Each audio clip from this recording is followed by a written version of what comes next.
New inflationary data came out this week. The Fed and what it'll do dominates the headlines again. Is that data something that should have the Fed cut or not cut? We ask, should that even be the question?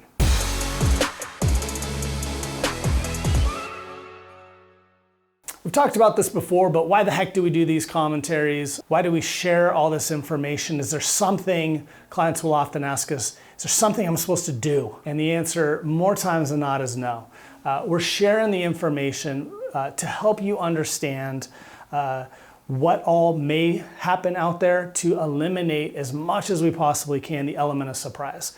Again, think about that sunbather getting splashed with cold water versus the person jumping into the cold lake. It isn't so much the temperature of water that matters, but again, what are your expectations?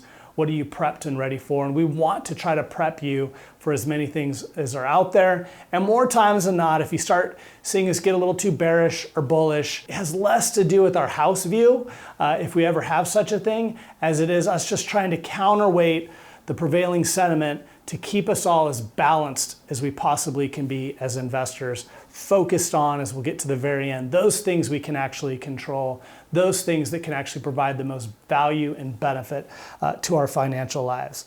So what is the predictive value of information? Well, this week should prove once again, it's very little. We shared a piece years ago, which was largely premised off an article we cite. We cite it again in this week's written commentary on, if I could give you the news of the future, could you trade it successfully? And the answer, and there's actually some studies done on this we'll touch on here in a moment, is no, you couldn't. And this week was a great example of that. I think last week, if you had come to people and said, hey, the CPI number is going to come in hotter than expected, what do you think the market will do? They would say, well, it'll sell off because the Fed's probably not going to be able to cut as soon. Inflationary pressures are still too strong. And yet here came at the beginning of the week, the CPI data, it's hot, and the market rallies on the news. So then one might think, okay, well, I guess the market's okay with inflationary news, only to come Thursday with the producer price index coming in hot as well, and then the market sells off. And so same types of news, two different market reactions, but you've seen this time and time again, whether it's earnings, macroeconomic, or geopolitical news that leads to some very counterintuitive market movements. It's not a point to get frustrated about. It's just a point to accept, as hard as I know that is for all of us, and get our time and attention back on those things that matter.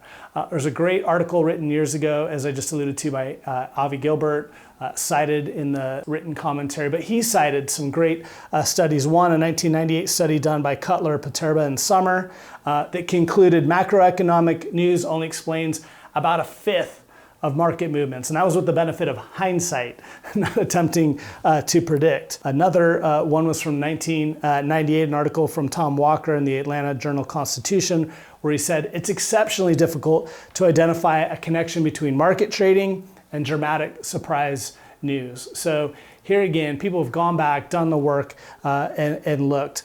Similarly, Professor Douglas, formerly a senior economist at the IMF, cited to those who would point to good economic data as being a sign of the all clear that investors are so often looking for. And he is quoted as saying, before contractions begin, macroeconomic flows always look fine. That is why the vast majority of economists will always proclaim the economy to be in excellent health just before it swoons. Similar to an article we shared from Brian Westbury a couple weeks ago, where he said, look, current conditions, not necessarily even indicative of the near-term future. So here we are, looking at the Fed. Are they going to cut? Are they not going to cut? Again, we most often tell you it doesn't matter in terms of your plan, your portfolio, where you're going to go. You already see banking houses changing their estimates. There was going to be a plethora of cuts this year beginning in March.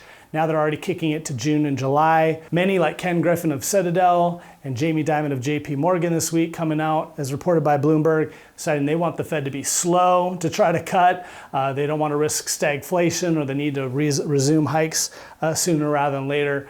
All of which, again, is be aware, be informed, understand the different scenarios that are out there. Don't have it dictate what you're trying to do within your plan or your portfolio.